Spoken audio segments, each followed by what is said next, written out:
We're going to talk about the average rate of change of a function. So what actually is this? Well, let's take a look at some random function here. Let's say we have some function here. Let's call this thing f of x. Now, if we want to know how much this function is changing over a region, let's say we have two x values, some x1 and x2. So we're talking about the graph here and the graph right about there.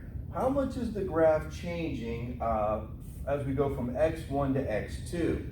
Well, what this actually ends up being, if we were to draw a line connecting the 2 points on this graph, act like that's straight, that's kind of crooked.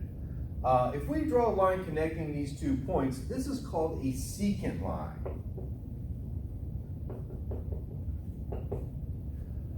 The slope of this secant line will actually tell us what the average rate of change of this function is, or the average change of this function over that region.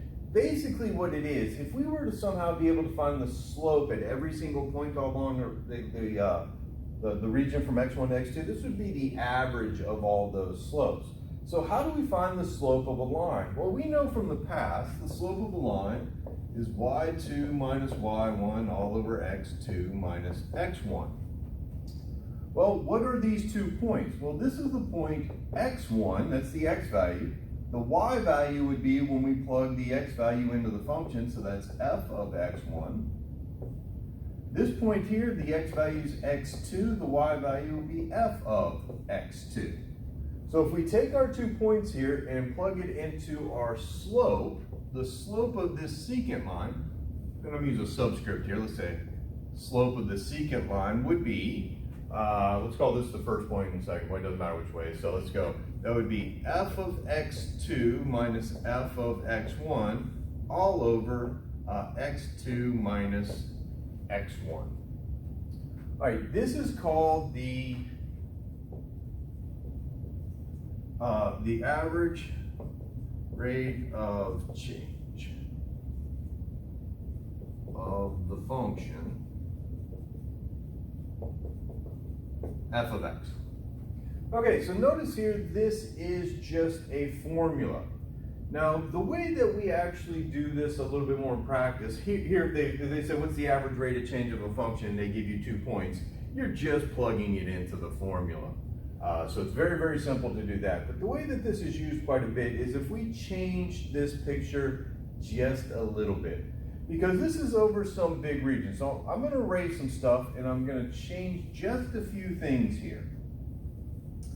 All right, let's, instead of calling that x1, let's just call that any x value. And over here, I'm going to call this some x value plus a little bit more.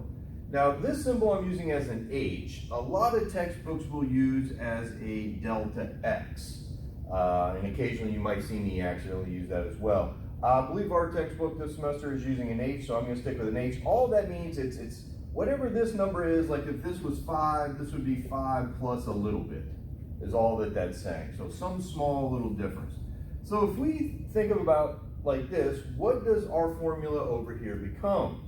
Well, this point is x f of x, exactly like before. This point over here, though, is x plus h f of x plus h. All right, so that's still the secant line. If we come over here and do the exact same thing, the slope of the secant line would be f of x plus h minus f of x all over x plus h minus x, right? It's y2 minus y1 all over x2 minus x1. Well, notice that this will simplify.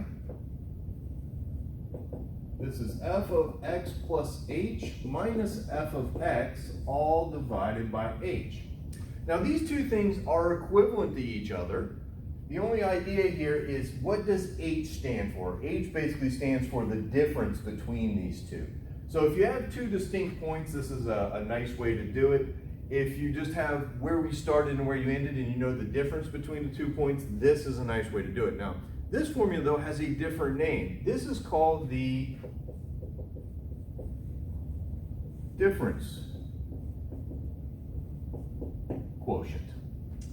Okay, so we have two new formulas here. We have the average rate of change of a function, which is just something where you plug in x1 and x2 into the function and you just get a value out. However, here, this is actually going to give us a function back out when we try this. So let's try one or two of these difference quotients, because these are much harder to do than just the average rate of change.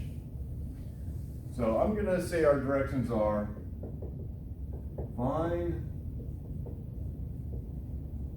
the difference quotient for, and we're going to do a couple of these. Let's say that we have our function is 2x plus 3. All right, so this is the formula that we're trying to use. This is our difference quotient. So we need three things to plug into this function. We need f of x plus h, f of x, and h. Remember, our function notation for this says go into the function f, and everywhere there's a spot, we're going to put in x plus h. So we already need f of x for our formula. We also need what f of x plus h is. Remember, that says just go into this. Everywhere there's a spot, we're going to put in x plus h. So the difference quotient will be f of x plus h, that's 2x plus h plus 3. So I'm going to put that in brackets, just make it a little bit easier to read, minus f of x, which is 2x plus 3, all divided by h. All right, so that's how we plugged in. So this first piece is f of x plus h minus f of x, all divided by h. Now, from here, the hard part is going to be simplifying this expression. When we simplify this, eventually we should be able to cancel out an h somehow. You'll see how we're going to do this in a few examples. So, the first thing I want to do is get rid of all my kind of grouping symbols here. Here I'm going to distribute the 2, so that's 2x plus 2h plus 3, minus here when I distribute this negative, that's 2x minus 3, all divided by h. Notice we can combine some like terms on the top. 2x minus 2x, that cancels, so that goes away with that. Plus 3 minus 3, that goes away with that. And all we end up with is 2h over h, which, sorry, it's down here at the bottom, but that's just 2. So the difference quotient for 2x plus 3 is 2. All right, let's try maybe a slightly harder one here. Get that out of here for a second. What about if our function is x squared plus 3x? This one's going to be considerably harder. All right, if we're told to do the difference quotient, we know we need an f of x and we need an f of x plus h. So f of x plus h, again, it says go into the function and replace all the spots with x plus h. So that's x plus h squared. 3 times x plus h. All right, so let's plug it into our formula. And again, I'll stick it over here for right now. Remember our difference quotient is f of x plus h minus f of x, all divided by h. So if I plug that in, again, I'm going to use brackets here for the first step. X plus h squared plus 3x plus h. That's f of x plus h minus x squared plus 3x, that's f of x, all of that divided by h. All right, now we got to get rid of all these grouping symbols. We got a lot of work to do, so you may want to do some of this as the side work. We have to do x plus h squared. Remember, that's x plus h times x plus h, and we need to distribute all that out. When we do all that distributing and you combine your like terms, you might want to try that on your own. You're going to end up with x squared plus 2xh plus h squared.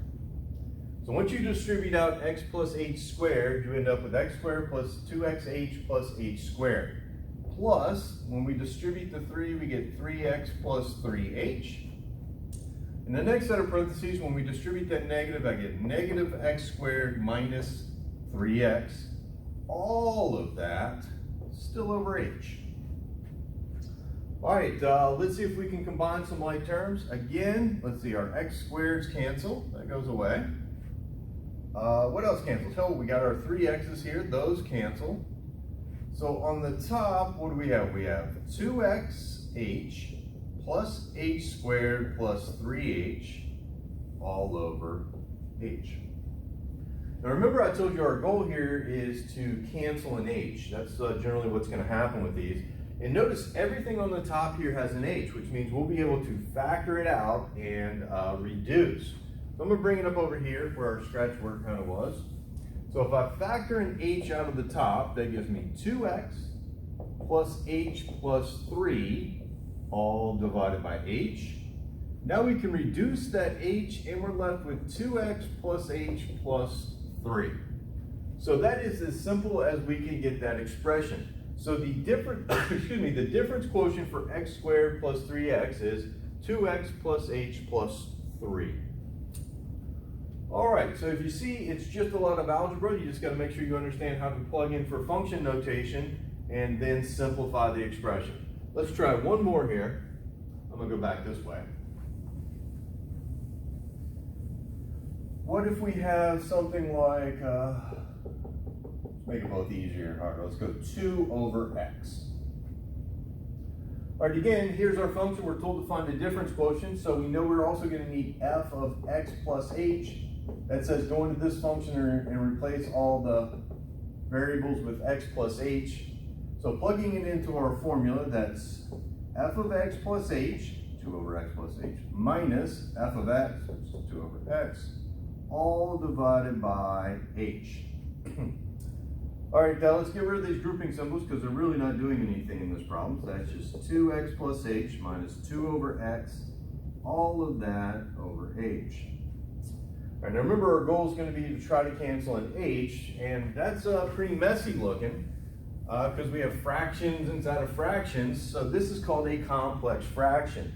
The easiest way to deal with a complex fraction is multiply the top and the bottom of the big fraction by the least common denominator of all the small fractions. So technically we have 3 denominators here, x plus h, x, and a 1. So our least common denominator here, our least common denominator for all those fractions are going to be x times x plus h. So I'm going to multiply the top and the bottom of this fraction by the same thing. So x plus h times the top, 2 over x plus h minus 2 over x, all over, I'm going to do it like this, x plus h times the bottom. Okay, so notice I multiply the top and the bottom by the same thing, so that's really just a 1, so I'm not changing the value of our original expression, I'm just changing how it looks.